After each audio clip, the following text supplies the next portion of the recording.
Welcome back to another episode of TVGP's Game Club. This month we are playing SteamWorld Build, you and I together. I'm your host, Boston, playing this on the PlayStation 5. I'm joined, as always, by Moonpier. Howdy, Xbox Series X. And Musum. Hello, Xbox Series X. Let's break down some of the deets about this game here. Released December 1st, 2023. Developed by The Station, published by Thunderful Publishing. Came out on PS4, PS5, Xbox One, Series Console, Switch, and PC.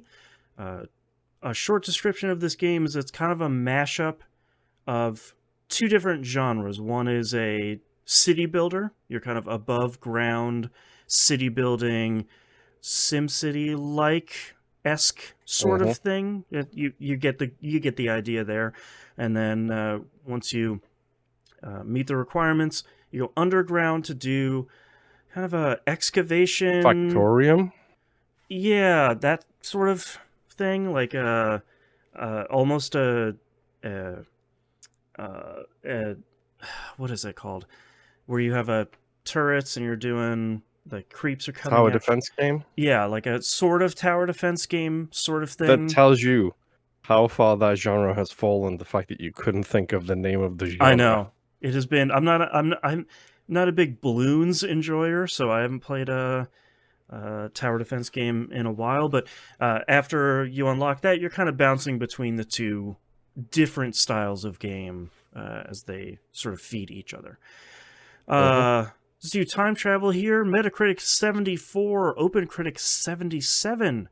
Appears for the release date Avatar Frontiers of Pandora. That was Ubisoft's open world Far Cry-ish Avatar game. Warhammer 40k Rogue Trader. Baldur's Gate 3 came out on the Series consoles. And Grand Blue Fantasy versus Rising. So that's the question we ask. Oh, God. I can just interrupt you straight away. This is top of the pile, because nobody would shut up about this thing, because, and this actually, I think, leads in nicely to something else I need to discuss in this, but I think the name recognition of this, and I'll get to my point later, brings this to top of the pile. Because people who I tend to listen to, they know the name SteamWorld. Right. Because this is the fourth or fifth SteamWorld game. There's like two dig games, one heist, and maybe one more. I should have looked that up beforehand. I would probably argue middle of the pack, because I think if you like the SteamWorld games, you're just like, all right, ready for whatever they're going to make for this next one. I don't know what genre it is. It's going to be something different, but here we go. What about you, Mr.? So I haven't. How do I put this? I put maybe an hour or two into this game and then watched some YouTube videos. I was. I don't know how to describe it. I will say, Googling it, I kept thinking we were doing SteamWorld Dig, and luckily I did not install it and play it. Right. But yeah, it's very much like a city builder. I didn't get too far in the underground stuff, but it seemed very charming. They need a increased text size option. That'd be nice.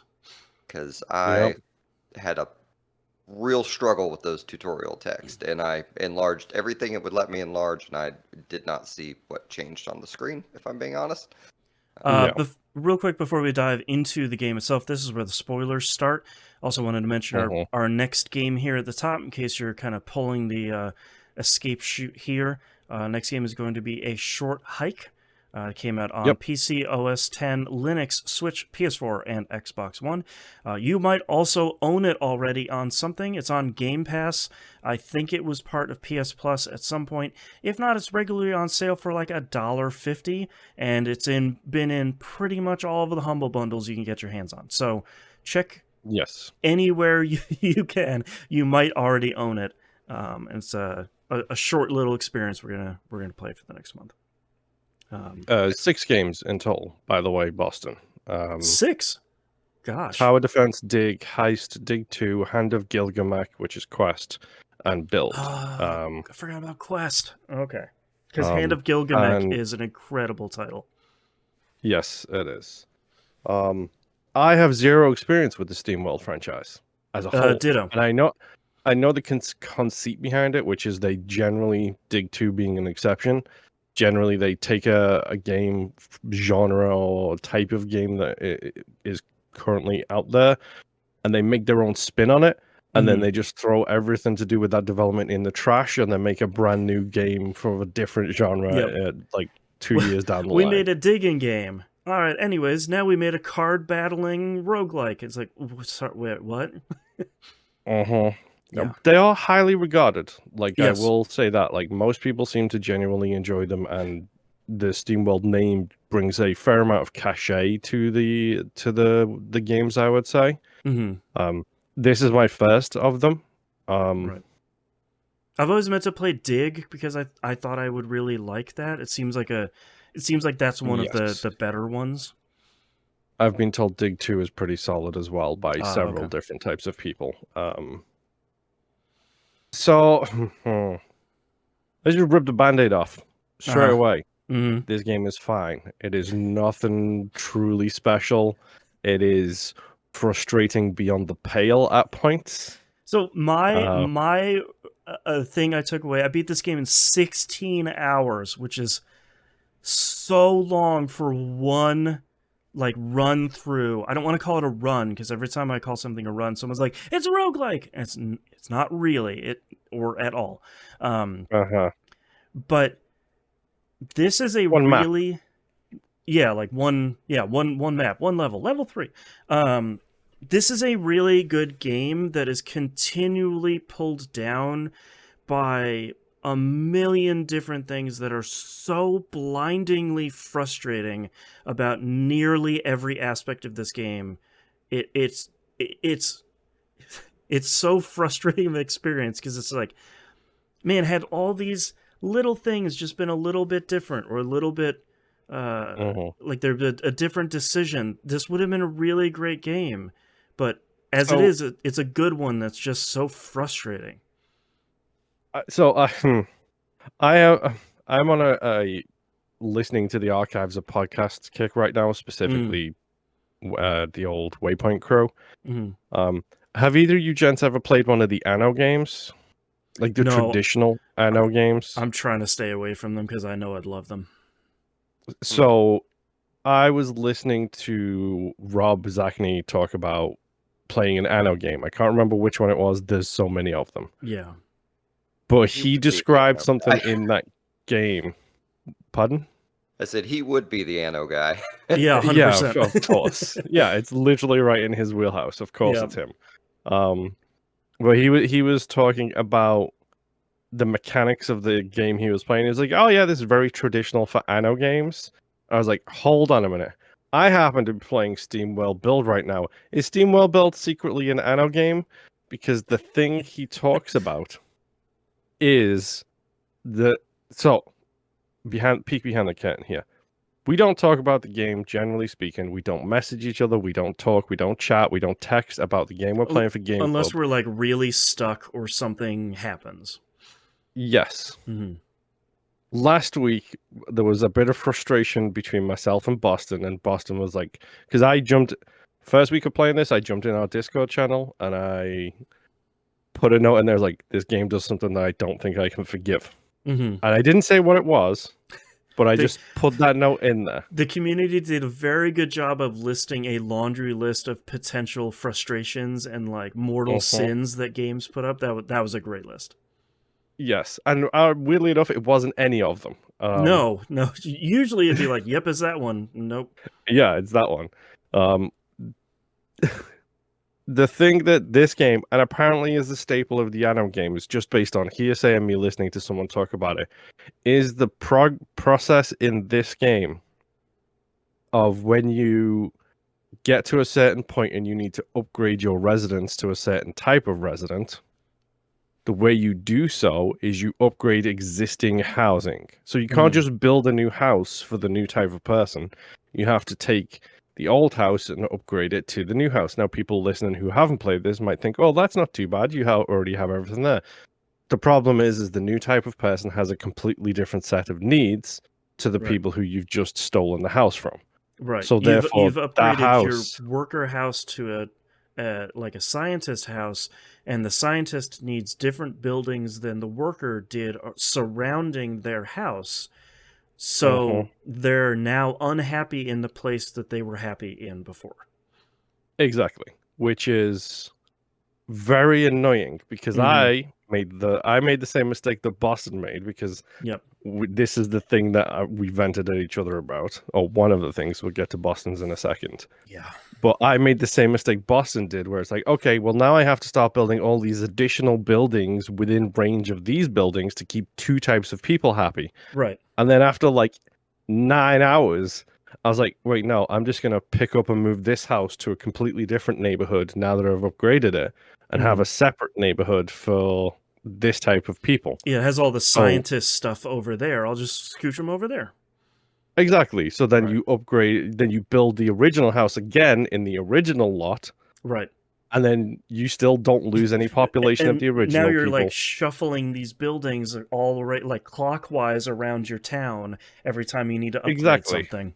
Yeah. So you get 4 tiers of people. So like Boston said, when I need the scientist, I've got to upgrade the rich folk. And then to get the rich folk, I've got to upgrade the engineers. And then to get the engineers, I've got to upgrade the original people. So I'm moving 4 houses from the rich folk to the scientist area, then 4 houses from the engineer to the rich folk, then 4 houses from the original to the engineers, and then rebuilding the 4 houses I just took from the original people. It is nightmarish. It's because normally it'd be like, oh, because none of the additional higher tiers inherit the skills that the lower tiers do.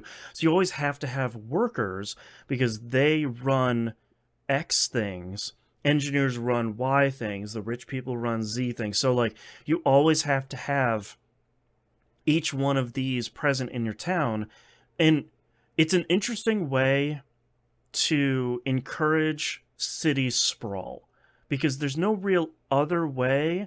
Like if you at some point your city's running by itself, like you're chopping down trees, you're turning those into boards, you're feeding those boards in this other thing, and it eventually turns into the thing that you probably need to spend inside the mine.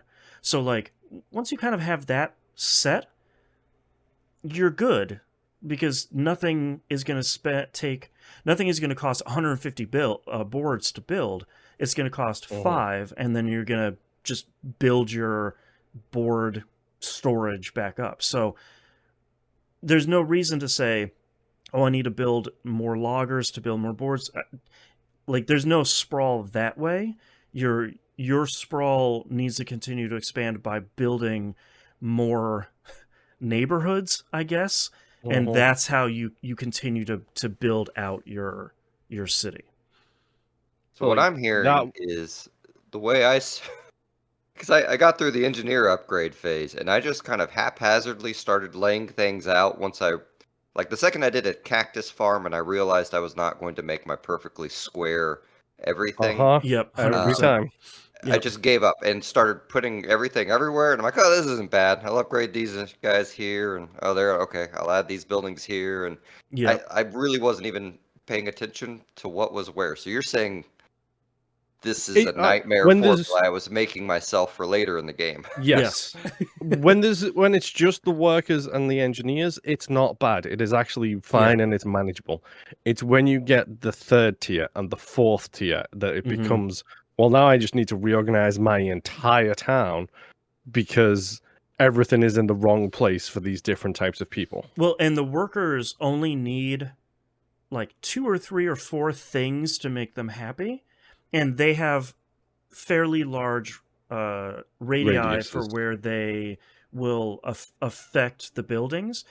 But then when you get to like the highest tier, they need 10 different things, and the radius it affects is pretty small. So you're like upgrading your roads so that it will increase that radius. But now each building is huge, and each building needs 3 other buildings to feed this one. It's just like, I'm losing my mind shuffling these seashells all over this town and like ripping up giant parts of my town and going to the red for 3 months just so I can like rebuild this thing that's next to my cactus farm that I totally screwed myself 10 hours ago, and I'm just ripping my hair out. I'm sure if I would start another map, Yes. I would have the perfect plan. And also, like Moon and I were talking about, the map, and I looked at some of the other maps. The maps aren't just this big flat expanse of, area for you to be ready to build. It has all these hills and valleys and giant pockmarks in them that you can't build stuff in. So you're like, here's my perfect little engineer town. Except for this giant hole that's in the middle where I can't put anything. Thanks. Can't build a bridge over it, can't put roads over it, you can't do nothing. So everything in that area has to go around that big section. I can build roads that have like maglev like roads in the middle of them, and people are shooting across them like a monorail, but I can't build a bridge. Yeah. Man. Grumble, grumble, grumble. It's stuff like that. Like, it's all this stuff. Like, when Moon and I were talking, that was my hint to you. It was like, dude, I feel your pain. This is an annoyance for you too. Here is my solution. Just move them around. Do the shuffle. Because doing a shuffle is easier than having 15 of every building. Because the problem is you build a second watering hole for the rich people to get the extra people, but then that second watering hole takes up more resources, and then you have to rebuild your supply chain to take into account everything that's going to take in addition to that.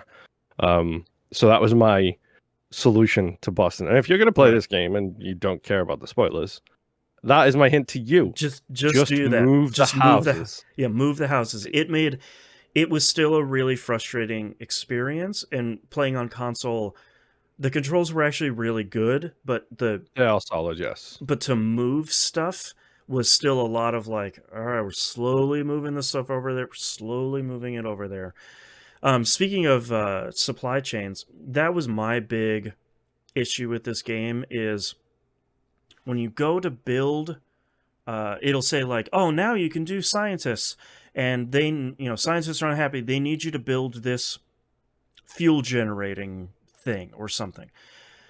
When you pick it in your list, like you select the tier of people, a big horizontal list pops up, and there'll be all the things that make them happy, all the things that they need are there on that list.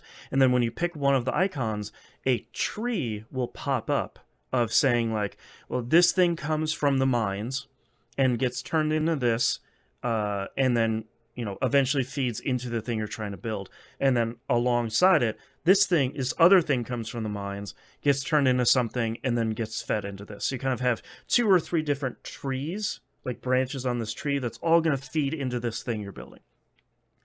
That's fine, and that makes sense. I appreciate seeing that full kind of production chain. The part that kept messing me up the entire time I played this, every single time I went to go build something, and I would build it, and it was just like, I don't know, you're not producing, that we can't make anything. Good luck. It's because on that tree, you're supposed to pick the nodes also there, build those alongside the eventual production thing you're trying to make. So like, you're taking gas from the mines, building a thing to change that gas into something else to feed it into the thing you're building. Then you're taking tools or whatever from the mines, building another thing, and both of those things are producing something to turn into this thing. That messed me up every single time, because I'm building something. I'm like, all right, there you go, guys. Good luck. I hope you're happy. And they're like, nope, it's not making anything. We're super pissed. It's like, huh? How? What? And every single time that got me throughout the entirety. And that's not a thing they replicate in the mines, because the mines has its own interesting thing where like you build an area of like a workshop or an armory or something, and then you can build its associated things around it. But they didn't have that tree, or that kind of tree and branch system. It was just, here's the thing you build, and then next to it are all the things that can attach to that thing. So that was messing me up too. Yes. But it's all that stuff that I struggled with a lot in this game, because I think the tutorials were okay. Pretty solid, if I'm honest. And I like that they stuck around for a really long time if you didn't do the thing, as opposed to like popping up for 5 seconds and be like, yeah, you figured it out, bye. It never goes away. Yeah. If you don't do the thing, it literally never goes away. Yeah. Because there's an achievement in the game called Yup, which is like 0.2% of people, 0.02% of people have it. And that's to beat the game, launch the starship, without ever having used the turrets. So the defensive turrets that you use in the mine. And I was like, I can do that. I'm sure I can do that. That's easy peasy. Fine. I did do it. Spoiler alert, I did eventually get to that point. But the turret tutorial. The turret tutorial was on the screen every single time I went to the mine. Right. For the rest of the game. And I was like, I get it, but come on. I could have closed it and I could have figured out how to not show it up. But I want those to show up next time I play the game. Yeah. Because I will have forgotten how to play the game by that point. Right. Yeah, I as much as the above ground city building stuff frustrated, I actually really liked a lot of the mine stuff where you're continuing to excavate this ever growing area under the mines, and you're setting up stuff to reinforce the mines, and you're kind of, as you continue to expand, you're expanding the area that's taken up by the different workers that are down there. The habitats or whatever they're called. Yeah, and then like finding the pieces and defending the pieces of the rocket that you're trying to gather against the enemies that are kind of continually pushing against you. I thought that stuff felt largely really good. Like it felt like there was a good rhythm to it. Like you're expanding, you're kind of fixing all that stuff and setting it up. You're expanding a little bit, setting all that stuff and protecting it. Like you're slowly expanding over time, and I thought that actually felt pretty good. Mm-hmm. I think it was mostly the town stuff for me that frustrated. Like one of my other, I'll bounce back and forth here between positives and negatives. I found it really frustrating. It was really easy in the town building part to see what you're not producing enough of, because there was that really handy list of like, you're not producing enough glass, but your cactus juice is doing really great. I thought that helped a lot, but there were a number of times where I got into the weeds when I was in the city building stuff, and I'm losing a significant amount of money per month, and it was a little hard to tell why. Like, did I have too much or too little of something? I know I'm like running close to the red line on maybe workers or something, but there was never a clear idea of, oh, you're not producing enough stuff above and beyond what you're using to sell, or you need more workers because, having enough people on one tier will make you enough money because they're living in the house and they're happy. Like there was never a really clear way to figure out, this is why you're losing money. Here's the exact reason. Yeah. What did you take away during your short time frame on the videos? Yeah, I don't. It's. I guess I never encountered the parts. You guys did. It starts so well. It really does start really well. Mm-hmm. Like the beginning, like I don't know that I cared for kind of the goofy dialogue very much, but I enjoyed the aesthetic of everything. It is pretty goofy. I did kind of enjoy just how horrible the mayor was. Mm-hmm. I mostly liked the controls. I did not like that there was not a exit entirely out of the menu branch you're on. Like you had to back out one layer at a time. I did consistently forget how to go back and forth between upper and lower areas. And I don't know that, like the beginning of the lower area, I was not super clear on what was happening. It's like build places for workers to stay. And I'm like, I don't know. Let's just grab all available squares. I hope this doesn't hurt me later. Right.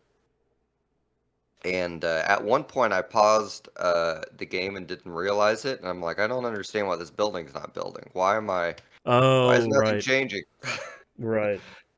But also, I'm blind.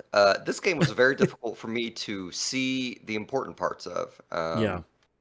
Like most of the tooltips were incredibly difficult for me to see. My options were either get up and stand closer to my TV, which to be clear is like I don't know, it's like a 60-inch TV or something like that. It is a large TV. Mm. Um, or it was just I'm gonna stay on the couch and squint and hope I figure it out. The whole production line stuff, I didn't mind. Like every time I play one of these, it makes me want to go back and play like Masters of Magic, which is very little like this, but it's still like a city builder explore thing, and it has a lot of like income pipeline menu stuff that you can view. But you know, Sure. that's a 30-year-old game, so it's much more basic than a lot of the modern stuff. And I know ANO gets incredibly complicated. Like I feel like I started the tutorial on that once and then abandoned it. Like Right. I don't feel like thinking this hard right now. Um, I, it seemed like it might be all right. It's real disappointing to hear what you guys are saying about it. I don't. I'm not sure that I like the upgrade stuff too. I would rather just build a new building. Mm-hmm. But you know, I don't know. I didn't spend a lot of time with it. It seemed fine. From what I read online, the other maps are not that much different and not really worth playing either. I did take a Uh, peek at some of the other maps, because I think one thing that's actually really interesting is when you beat a map, the map itself gains some sort of permanent bonus from when you play Yep. through it again. Like the very first map, the train comes faster, and then you get an option to get like a mega. There's like a mega sale, I think it was, where something goes on sale for way cheaper. So like that's a cool thing because the train coming much faster will change the economy of that game pretty significantly. But I already played on that map, so I don't know what I could make a cleaner town, like I can organize it a little bit better, but I'm not sure how much that would get me. you know, it is a weird thing because you think of something like Master Magic or Civilization or something, and there's a huge variety of factors you can do in setting up one of these maps to kind of Yeah, give yourself a new experience each time. And this one does seem like a kind of one and done thing. and Like, there is some randomization you can do, but it only applies to the mines because there's a checkbox you can do when starting a new world or a new playthrough that you can randomize the mines. And it's like that's cool, but I'm not sure I would have known that they weren't randomized without you like telling me. So I'm not sure how much but I like 4X games, so maybe like you're saying, maybe I'm a little bit too used to like when you start a new run in Stellaris, there's 30 different just like slider bars for how you want the planet and all the factions and all this stuff to they're not equivalent games to be clear. But I was hoping for something a little bit more like um, can I get a different role, like randomization on the map that I'm playing on the city building stuff? Maybe I'll just have this one where, oh, it's super tough and I have to really focus on my roads this time, or oh, I got a great one with like no holes in it. This is gonna be a super easy run through. There's nothing like that, which is a bummer. yeah, I I don't know. I don't know that I'm going to go back to this game after Mm, this because I think like you know, I always hear you talk about Stellaris, and I think, oh gosh, I need to go play that. But then yeah. the thought after that is, I'm gonna lose my entire. I'm just not gonna sleep that week because I'm going to be Yeah. obsessed with what is going on. Um, and I can't afford to do that in life at this moment. And Right. one of these days I'm going to do that. But Yeah. I I want the upgrade path and the exploration. And oddly enough, if I don't know what's happened to me as a person. If I could somewhat do my day job, which is, you know, I'm a MEP drafter for buildings. If I could do that in a video game, like, yeah, Right. let me just design my fantasy house and run my electric in the house how I Yeah, want there you to. Like, go. I would Mhm. probably I'd probably do that. Yeah. And honestly, I'd love like a city planner like that, but I don't. Yeah. This seems like it's lacking like what I would want out of a city planner. Yeah. So I don't know. I really don't like that you guys are saying that I guess future classes you have to keep all your different types segregated. I feel like that is, and this is me A reading little into this problematic. way too much, but yes, it's highly Yeah. problematic. This It's is just not the only game Mhm. that's done stuff like this. I can't remember yeah. the last one Well, I it heard. also like the dialogue and everything kind of plays into that a little bit because when you unlock, like, you meet the rich type of robot, whatever they're Mhm. called. They have a funny punny name. I can't remember what it is. They do. I'll look it up. But when you meet them in the like the intro story. Then when you unlock them, they're basically talking about how they don't want to be around the rabble and everybody else. They want their own place to live, and they're Mhm. special and unique and all that kind of stuff. And it's just like, guys, I get it. Don't get me wrong, you forced me to build this city in a way that is designated neighborhoods for the different classes of people that you have, but you don't need to really lean into it that hard. So they're aristocrats, but they usually call them aristobots, from what I There we go. remember. Yeah. Yes. I do have, so I think we've touched on most of the stuff on my list of like likes and dislikes. The only last thing I have here that I wanted to cover is a positive, and it feels so good in the mines to get a full conveyor belt system up and running, and getting all this stuff like these conveyor belts spidering across the mines and all of them connected to each other and working their way, and like all the veins connecting back to the And then solving the puzzle of, oh no, I have one square right here that I need to get rid of to right. make the conveyor belt go all the way through correctly. Yep. Uh-huh. I I hired the people, the prospectors, I think it is, or the people who go and gather that stuff. I hire them at the start, and then the second my conveyor belt system is up and running, it's like, get out of here. I don't need you no more. Deleting your whole area. Yeah. That was one of those things where when the game told me that, oh, you can build conveyor belts now, and I was like, why would I? Like, I've got all these prospectors, like they're doing a really great job. And I said, wow, I'll build a conveyor belt just to see. We'll see how easy it is. And I build it, and as soon as I connect the main mine shaft to my first building, and then 7 boxes that the Uh-huh. prospectors hadn't picked up come right off of it. And I was like, oh, they're not doing a good job. Oh, okay. Wow. My production could be way better. Okay, great. That was the moment where I was like, oh, okay. Yeah. Okay. Good. we'll do this then. Yeah. What are your kind of final thoughts here, Moon, for SteamWorld Build? It is, like I say, this is not my area of expertise. Like Musum said, like I'm when I go into a city build, I expect sewers and subways and the city skylines approach, which I deliberately don't play because I don't need to solve that particular puzzle in my mind. Yep. I'm glad it doesn't have that depth, pun intended.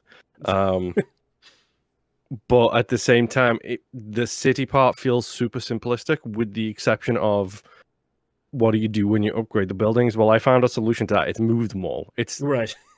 segregate these people into their own neighborhoods is how I fix that Right. problem. And Move a whole call me neighborhood. early America, Right. if you must. Right.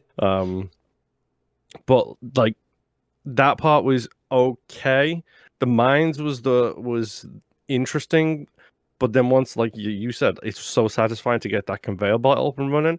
But then once it is, I've solved the puzzle of the mines. So then it becomes just about the numbers ticking up. It's like, okay, right. what numbers do I need to increase to get the next thing and the next thing? Mm-hmm.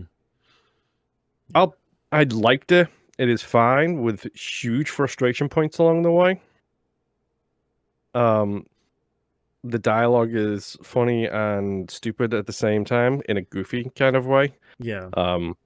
The quote unquote twist at the end of the game, I saw coming about 6 miles away. So yep. About I'm in the sure first 10 minutes of the game. Yeah, I'm sure you will too if you've played a video game before. Yep. If you've seen any movie. Yes. Yeah. It was fine. I might run back into it and just clean up what few achievements I've got left, because I did like one run and got more achievements than I expected to, if I'm completely honest. I got like 75% of the achievements in just one run, kind of without trying them, and the rest of them were like, click on 100 tumbleweeds, click on 200 of these. It's like, boy. Do a run on hard. And it's like, well, that's okay, sure. Yeah. Like, I'm just missing things like build every machine. Build 100 decorations. I didn't build a single decoration because you don't need to. Who cares about them? I don't have any space. I can't put these decorations down. What do you want from me? Misan, what were your kind of wrap-up final thoughts here for SteamWorld Build? I don't know. It seemed fine. I don't know that I have much to say about this game. Honestly, the whole week I've been like, okay, I've watched a few videos. I played a little of the intro. Maybe we can play some more because I really have no idea what to say. It's a game where you place, you place some buildings, you get some workers, you change the buildings. It sounds like you get frustrated later.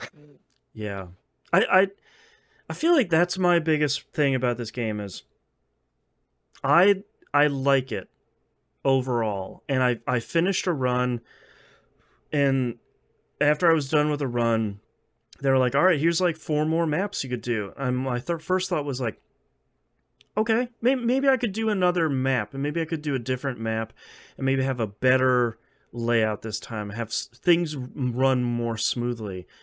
But all the level of frustrations from like at a near constant clip, mostly surrounding the upper level stuff.